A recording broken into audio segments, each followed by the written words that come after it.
Niblet, the bakery kitten in a tiny village where the streets always smelled like warm butter and blooming flowers.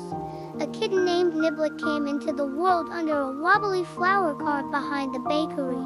He was the smallest of 5, with fur like soft gray fog and ears so big they made him look constantly surprised. His siblings were loud and playful, but Niblet was shy, clumsy, and his meows sounded like someone squeezing a rubber duck.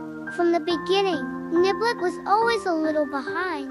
He was the last to open his eyes, the last to figure out how to pounce, and definitely the last to catch the falling leaf everyone else had already given up on. Still, Niblet had a curious heart and a talent for getting into very gentle kinds of trouble. One sunny morning, while his siblings wrestled in the grass, Niblet noticed a butterfly floating near the edge of the garden. It sparkled like gold and flapped its wings slowly, as if it were teasing him. With all the bravery his tiny body could hold, Niblet crouched a little too low, wiggled his bottom, and pounced. He missed, tumbled, rolled. The baker, Mr. Simon, had just set out a basket of warm rolls when he heard a soft thump and a tiny squeak. There, in a tangled mess of flour and fuzz, lay Niblet belly up, dazed, with a croissant stuck to his tail.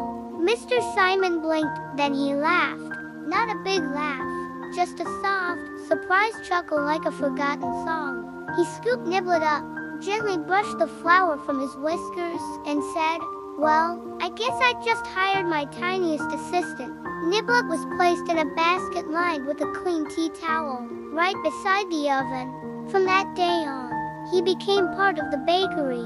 Every morning, he'd wake to the smell of fresh dough and warm cinnamon. Customers came not only for the pastries, but to peek behind the counter and see the little gray kitten snoozing beside the bread.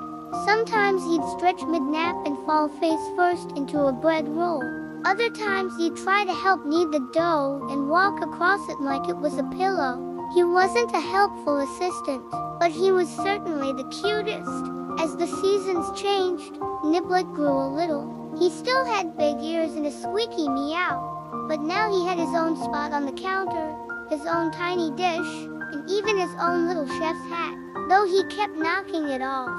Mr. Simon, who had lived alone for many years, found that his quiet days were now filled with soft purring, playful paw swipes at oven mitts, and a gentle kind of joy he hadn't felt in a long time.